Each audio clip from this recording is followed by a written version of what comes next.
బాదం మిక్స్ అంటే ఎంతమందికి ఫేవరెటో కమెంట్ చేయండి. సర్లే ఈ బాదం మిక్స్ తిన్నాక మీరు ఇష్టం కాదు కదా! దాని జోలికి కూడా పోరు. అంత బావుంది. ఫస్ట్ అయితే ఇవి డీమార్ట్‌లో చూసాను. కుప్పలు తెప్పలుగా పోసున్నారు. ఇక నాకైతే కళ్ళు ఆగవు. అలా అన్నుంటే ఏదో ఒకటి తీసుకురావాలనిపిస్తది. సో, అలానే 2 తీసుకొచ్చాను. ఇక 100 ఎంఎల్ ఆఫ్ మిల్క్‌లో ఈ పౌడర్ అంతా వేయాలంట. ఫస్ట్ అయితే ఆ పౌడర్ ఎలా ఉందని టేస్ట్ చేశాను. మిల్క్ పౌడర్‌లా ఉంది. ఈ బూస్ట్‌లు, హార్లిక్స్ తినే బుద్ధి ఎక్కడికి పోద్ది చెప్పండి. దాన్ని కూడా వదలట్లేదు నేను.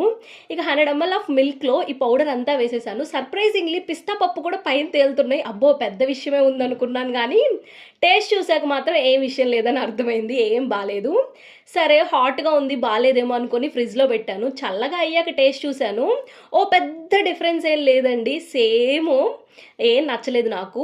మీరెప్పుడైనా ట్రై చేశారా? మీకెలా అనిపించిందో చెప్పండి. అస్సలు ట్రై చేయని వాళ్ళు ట్రై చేయకపోవడమే బెస్ట్ అండి.